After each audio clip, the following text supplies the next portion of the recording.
I met somebody who used to work in Mexico with the Zapatistas. She told me, listen, they have a philosophy that says asking, we walk. The many more people ask and you walk, the more you have many people you walk with and continue asking. And so it becomes a lifetime of just searching. So it's something that has stuck in my head. And it's quite profound. Asking, we walk.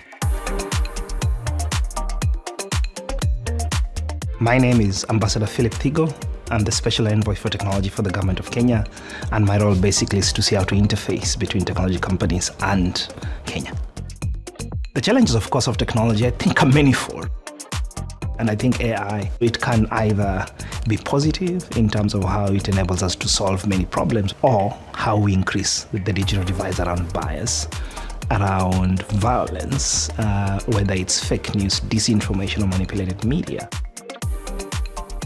So I look at safety in terms of how safe is AI and it doesn't do no harm to society.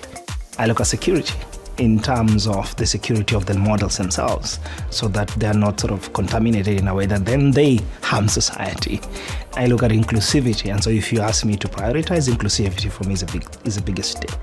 Is how does Africa Voice, and to some extent Kenyan Voice, be part of the global AI governance ecosystem, but also how do we ensure that we become part of the build and not just the use of AI? And then the other part, of course, is trust. And so how do we ensure that AI still remains trustworthy? Because that's where the impact for society matters.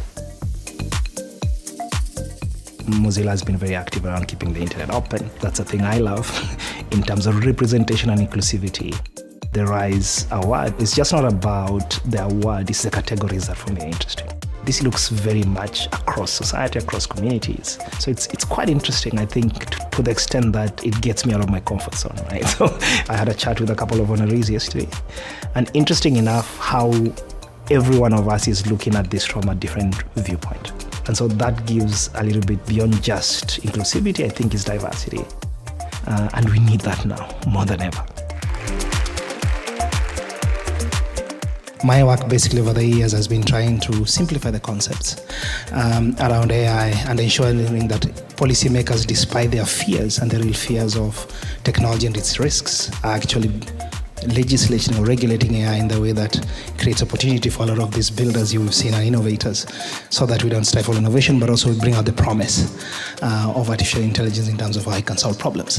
Thanks Mozilla really for shining a spotlight on policymakers. We do a lot of work in the dark to ensure that AI really delivers for public good despite its risks.